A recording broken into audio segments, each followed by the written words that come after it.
Welcome back to Mock the Mock, where we take a look at someone else's mock draft. And I'm mocking, giving you my views, thoughts, and opinions. And what's crack-a-lackin'? It's your boy, Broshmo. Just in case you did not know, so go ahead, become a bro and subscribe. Leave this video a thumbs up if you enjoy the content. As always, let me know what you think in the comment section below. Let's have that nice, beautiful football discourse. We got Keith Sanchez and his mock draft. He released this Sunday night, so I don't know exactly.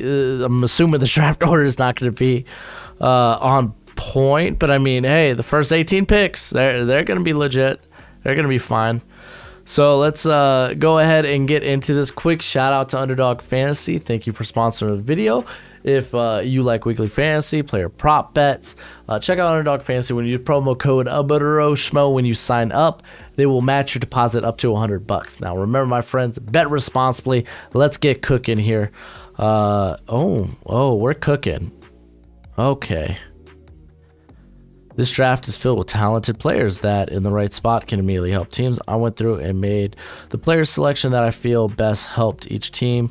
Okay.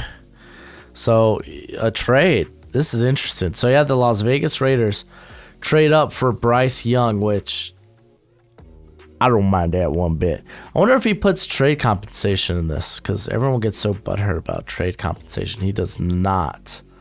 And we'll look at that next team. I just had a spoil to me, but it's going to be interesting to see what teams like the Raiders, the Colts, the Jets, the Panthers, teams that need quarterbacks, what are they going to do?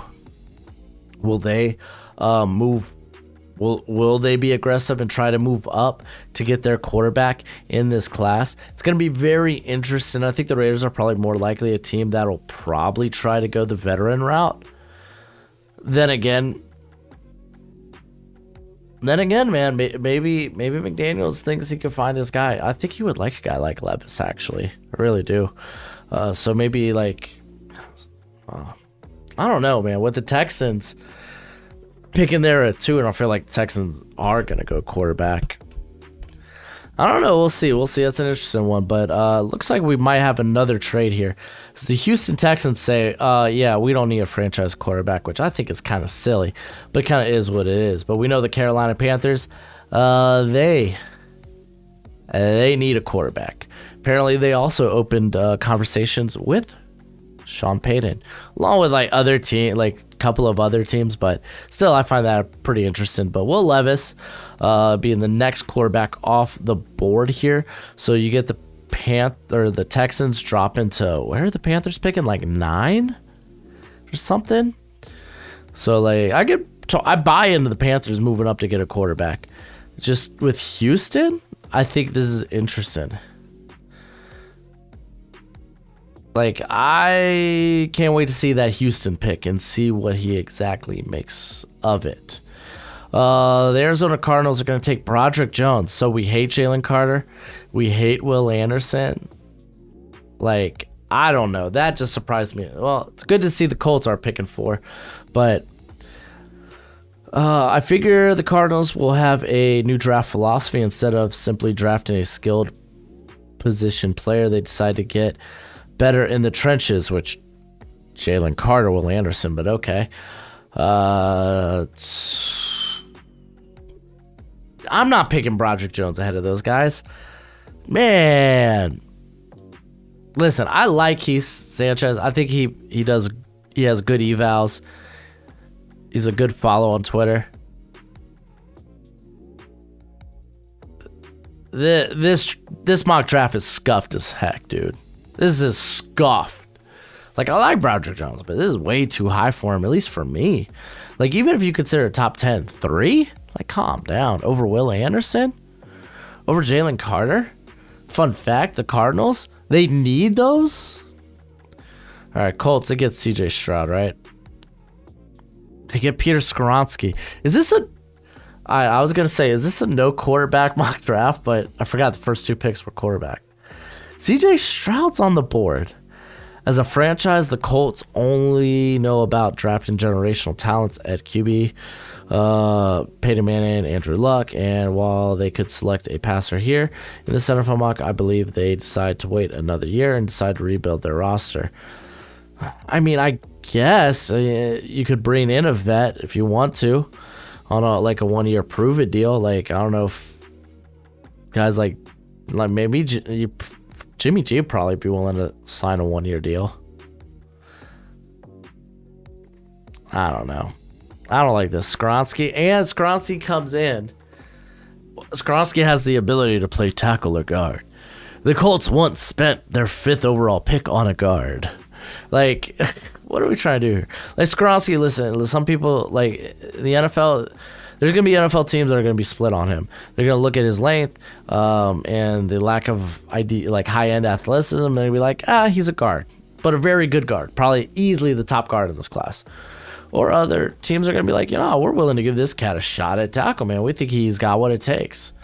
But, again, this ain't it, man. This ain't it. The Seattle Seahawks, they're going Jalen Carter. Finally, a pick that makes freaking sense to me. Holy moly, dude. So, Jalen Carter going to the Seahawks. They're a bit squishy in the middle, and it would be nice to get a nice young nose tackle up in there for the Seahawks. Jalen Carter, he could do nose tackle. I want Fred. He could go up there and be nose. He could play all sorts of places on the line, dude. He's disruptive. He's explosive. Just love it. All right, next, Detroit Lions. Will Anderson. Oh, they go Will Anderson. Why are those two guys falling to... I feel like this I feel like a bizarro world. This isn't reality. So this is a good pickup. Will Anderson's a cat that plays a lot bigger than what he's listed out in his size. Like, he's like 243, but he plays way bigger than that 243. This allows you to have a very nice rotation where James Houston can come in on those DPR situations and get significant pass rush. All right, let's see what happens. Next, the Chicago Bears go Paris Johnson, who ends up being the 3rd tackle off the board. If you remember, they traded down with the Las Vegas Raiders here. So, like, tackle, yeah, he ends up probably playing on the right side. Looks like they've lost faith in Larry Borum. Riley Reif is, at best, a stopgap. So, yeah, no, like, Paris Johnson pick's good. Get that offensive line ready for your boy Justin Fields. So, yeah, I like that. I don't mind that. That's a pick that makes sense. The Atlanta Falcons go Bijan Robinson. Like, it won't surprise me if Bijan goes in the top 10. Like, he's blue chip. But running back value. Does Arthur Smith care about running back value? I mean, Tyler Algier had a heck of a season. So he's probably like, you could be looking at that and be like, oh, Tyler Algier had a heck of a year, but imagine if it was Bijan. So, like, and like, I mean, there ain't nothing wrong with having a nice deep committee of backs. Though I would try to jump on the edge class. You still got Miles Murphy and Tyree Wilson on the board here, so even Brian Bresee, those would be the two guys I'm looking at. And then the Houston Texans select C.J. Stroud. All right, straight up, I'm just going to say this. Ain't no freaking way the Texans say we're going to trade down from two so the Panthers can go get a quarterback and still get our quarterback. Make it make sense. Make it make sense. You're going to have to rely on the Colts to pass up quarterback. Make it make sense. Make it make sense. Even Atlanta, and I like Desmond Ridder, but you can't lie. Like Atlanta, I think if they end up liking one of these quarterbacks in the draft, I think they'd be willing to bring in a quarterback to just add competition to the most important position on your roster. See if one of these guys end up panning out as the future, and then trade the other one. I don't know why people get hung up on that type of logic. I like that logic. It just makes sense. Quarterback value doesn't depreciate as fast as other positions. So, yeah. But Houston trades down and still gets CJ Stroud. Okay. Philadelphia Eagles are going Miles Murphy. Very good pick here with all the chaos and nuttiness going on at the beginning of this draft. Yeah, Miles Murphy makes it here at 10. I'm sure the Eagles would be ecstatic.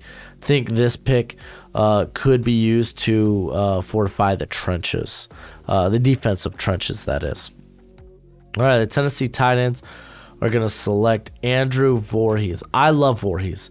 Voorhees is my guy. You can go check out my offensive interior rankings, and I gush about this dude.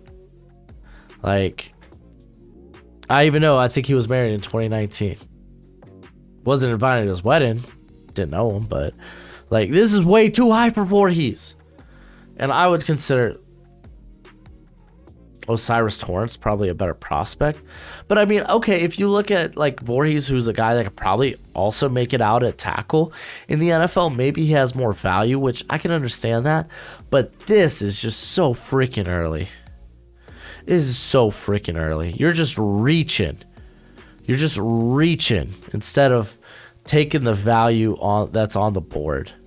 It's just ludicrous. All right, Houston Texans. They take Brian Brazee. No problems here. Like, it's a good pick. They have really no means of pass rush. That wasn't named Jerry Hughes last season. So getting Brian Brazee, who's going to test out exceptionally well, makes sense to me. The New York Football Jets are going Brian Branch. Actually, this is one of my favorite players to mock to the Jets. I love Brian Branch. He comes in, he can immediately play that slot or that LaMarcus Joyner role. And like, honestly, you could LaMarcus Joyner, you could upgrade that. The New England Patriots are gonna take Derek Hall. So they got a few of these guys that I'm just not that high on compared to them. Like Derek Hall, for me, like, if he's not a guy that has a natural bend, he's just not that flexible compared to a lot of the other edge prospects in this class. Like, you really gotta stick him at wide 9 if he's gonna get that, not even necessarily that bend, but if he's gonna be able to corner a tackle. He's not a guy that's that good at cornering. That's just not him. So like, I feel like he's a guy that's probably gonna be a bit more scheme dependent. So like, yeah, this, for a guy that I look at, it's like, yeah, he's probably like Derek Hall, like, he could be top 50. Like, I don't mind him there. He could be like midday too. This is 14 is just ludicrous. All right, the Green Bay Packers go Jackson Smith-Njigba. So even say Aaron Rodgers says, you know what? I think me and the Packers, we're going to ride once more. But my good friend, Randall Cobb, who played in the slot for me all them years, that I adore, that I love, he's one of my best friends, he's decided not to come back. He's actually going to retire. Jackson Smith-Njigba, plug and play. There's your Randall Cobb replacement. Easy. This might be, like, I don't know, like, for me, Jackson Smith-Njigba is going to be naturally lower on my board, but for certain teams, he certainly would be much higher, and I acknowledge that. Like, my board, I'm not making a board according to like my scheme or potentially like what I'm looking for. I make a board on base who I think the better players are in the class. So like, again, if you're doing this because this cat schematically fits a role you like, then it makes sense to take him a bit higher than probably other people have him. So yeah, not bad. Washington Commanders, Christian Gonzalez, first corner, by the way. Gonzalez made Bruce Feldman's freaks list. Washington, they need corners. Need I say more? The Pittsburgh Steelers are gonna go Joey Porter. I actually really like mocking Joey Porter to the Steelers.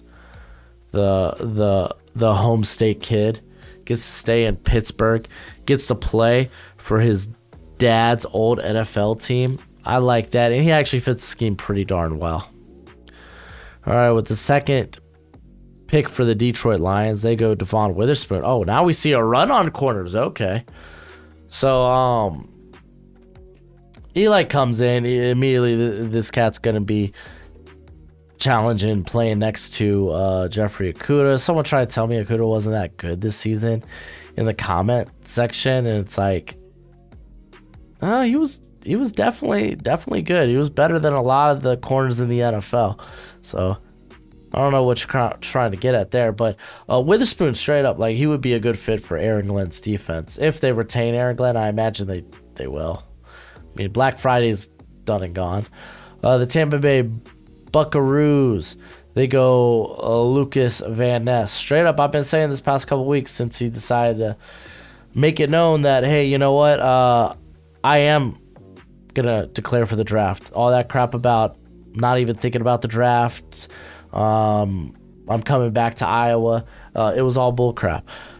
Van Ness would actually be a pretty good fit to replace another former Hawkeye who actually saw a lot of starting time this season because of injury in Anthony Nelson. All right, at 20, the Seattle Seahawks take Anthony Richardson. I get it. This is a spare pick you have. Normally, I don't know if you know this, NFL teams only get one pick in the first round unless you trade. Or unless you're the Dolphins and forfeit your pick, like freaking idiots.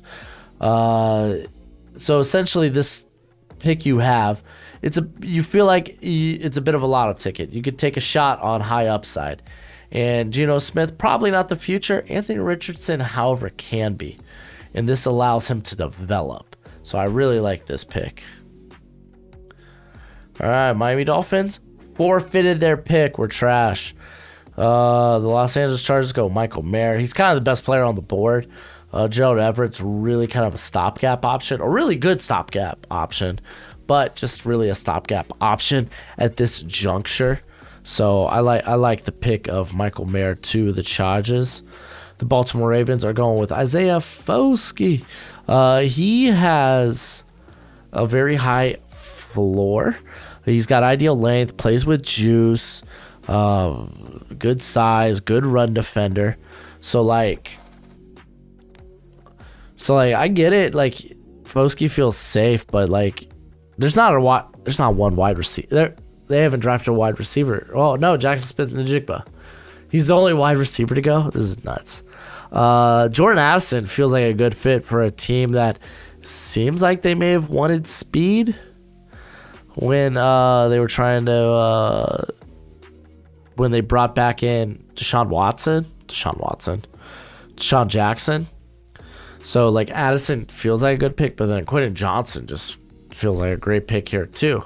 So yeah, it's interesting. Minnesota Vikings go, I was just talking about Jordan Addison. So what, we hate Quentin Johnston now? What the heck's up with that?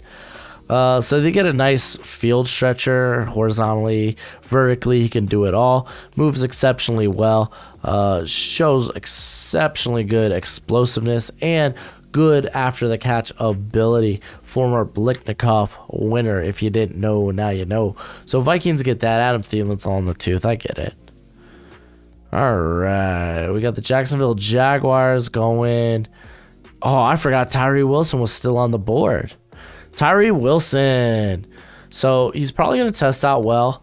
Not as well as a Travon Walker, who's a guy that might be thrown around as a comp for Tyree Wilson. But Tyree Wilson, unlike Walker, had the production to his name. Freaky wingspan, over 70-foot wingspan with...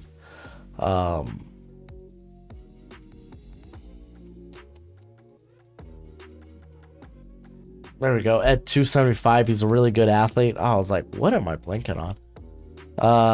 So I mean, potentially, like, what, you're using this guy as a rotation guy at first. Maybe you don't plan on re-signing Josh Allen, which sounds kind of crazy, but it's Jacksonville. I've seen their mascot. They're kind of crazy, so it's an interesting one here. All right, we have the New York Giants going. Quentin Johnston. Never I always try to say never when it comes to the NFL draft. This is such fan fiction. Johnson to fall to 26 for the Giants. Finally, maybe you could get a good version of Kenny Galladay. I mean, great pick. Like, this is very good value in my opinion, but wild. The Dallas Cowboys, they're going to go with Keely Ringo. I get this. I understand. He kind of fits the profile they got going on with Trevon Diggs. So get another big boy who not necessarily doesn't really have the best ball skills yet or natural ball skills, but is an exceptionally good athlete. So I do like the Cowboys going corner at this juncture. Cincinnati Bengals, they go Cam Smith. Now I believe that's all the corners off the board. So this is probably what eventual replacement for Eli Apple, or maybe even an even more long-term answer if they want to move on from Chidobe Awuzie. Cam Smith kind of gets lost in the shuffle of all these other corners, but he is really good. Like, he could go top 15 and it wouldn't surprise me. Imagine Denver Broncos maybe go offensive line here. They do. I was going to say tackle. They go with John Michael Schmidt. So another guy they have ahead of Osiris Torrance is a bit interesting. They get a center. I get it. Quinton Miners has played pretty well at the guard spot. So you probably got him in Glasgow moving forward. Maybe you think you do better than Lloyd Cushenberry. So maybe you don't bring him back after his deal is done. John Michael Schmidt is just do good center, exceptionally good football player. All right, Buffalo Bills, they're going Christopher Smith. This is a bit higher than I have him, but I understand why they go him. They could definitely use more talent at the safety position with the Poyer being a free agent and then Hyde being a free agent the following season. So definitely believable in my eyes. I'm not this high on Christopher Smith, but he is a very good prospect. Kansas City Chiefs are going Jahmyr Gibbs because, if anything, that freaking football team just proved this season that they need a first-round running back. That's why Clyde Edwards-Helaire has done so well. And not guys like Isaiah Pacheco or Jerick McKinnon. Not guys you invested a 7th round pick in. Not guys who were just essentially journeymen you got on budget deals. Kansas City's just got way bigger fish to fry in terms of pass rush. Pass rush, pass rush, pass rush. All right, and this is the final pick. Philadelphia Eagles, they're going Jordan Battle. Oh, I freaking love Jordan Battle. This just feels so high for him. I think in this scheme, he's probably playing the Chauncey Gardner-Johnson role, which means I'm assuming Chauncey Gardner-Johnson is not staying via free agency. So, because they haven't done anything with his deal, but I get it. Battle's not even the next safety on the board for me, so very interesting mock, to say the least. Like, this mock was a bit here, a bit there, had a few crazy trades. Felt like we were off to the races in this. I don't even know what to call this. Interesting mock draft. But that's it for the video. Go ahead, do the YouTube thing. Let me know what you think in the comment section below. And as always, until next time, you be easy, my friends. Later.